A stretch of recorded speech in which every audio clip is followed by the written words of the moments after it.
ได้กบพี่น้องเด็ดกินฮักไล่คุบกบนะได้ตัวนึงได้ตัวนึงฮักเลย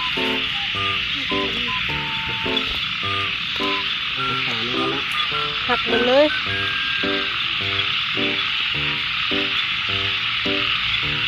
นี่ทุกคน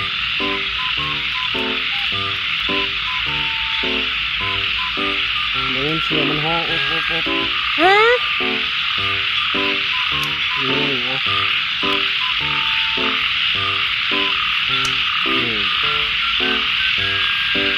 การกบได้เขียนให้เชี่ยวอยู่ตัวตึ้งแห้งเนาะ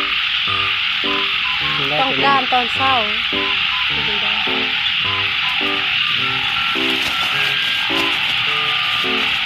ได้แล้วตัวนึง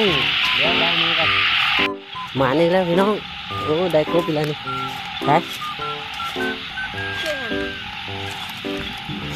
อ๋อขี้กระตันบ้านจะจริงเนี่ยใช้กบอ่ะ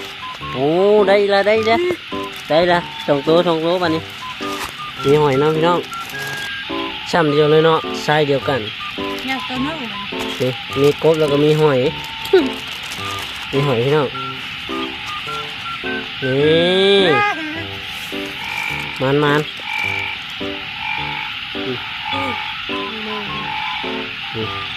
กบเหลืองทองเลยคักต้มซั่วมือนี่คักแล้วหมานแล้วตามป้ามาคุดครับนี่จัดไปไล่กบพี่น้องได้ป่ะได้อีกแล้วพี่น้องมันก็จับได้3 ตัวแล้วง่ายอยู่ได้นี่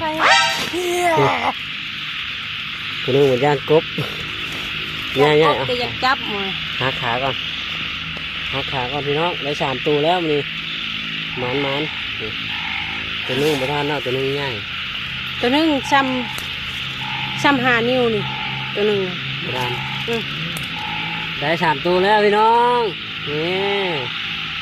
หักอีกจุเลยโอ้ยจับกบแต่ย่านกบพี่น้องนี่พอแล้วหักขาเดียวก็แล้วหักบ่ได้ได้3 ตัวแล้วซ้ำรอบสุดท้ายสิมือนะมีหอยน้ำนี่มีหอยได้น